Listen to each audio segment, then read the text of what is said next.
Hey guys, I'm Anna, and today I'm going to show you how to fix Academy Sports app not working.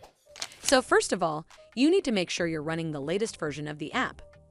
Open up App Store on your device, and then tap on this search icon in the bottom right corner. Then search for the Academy Sports app. And if you see this update button right next to the app name, simply tap on it to make sure you're running the latest version of the app. But if you still encounter this issue, then you need to clear App Cache. Go to your device settings and then scroll all the way down to General and tap on it. Then tap on iPhone Storage. From here, search for the Academy Sports app and then tap on it. Once you're on this screen, you need to tap on Offload App. Tap again to confirm. It'll take a bit for processing, and then a Reinstall button will show up.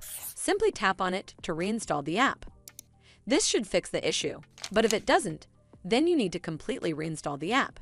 Follow the on-screen instructions to navigate all the way to the app page. Once you're on this screen, tap on Delete App to uninstall the app from your device. Once uninstalled, you need to open up App Store and then search for the Academy Sports app right over here in the search bar, and then click on this Get button to install it back on your device. Hopefully this will fix the issue, and if it did, then make sure you give this video a super thanks by clicking on this heart icon to help support the channel, and don't forget to hit that subscribe button. We'll see you in the next one.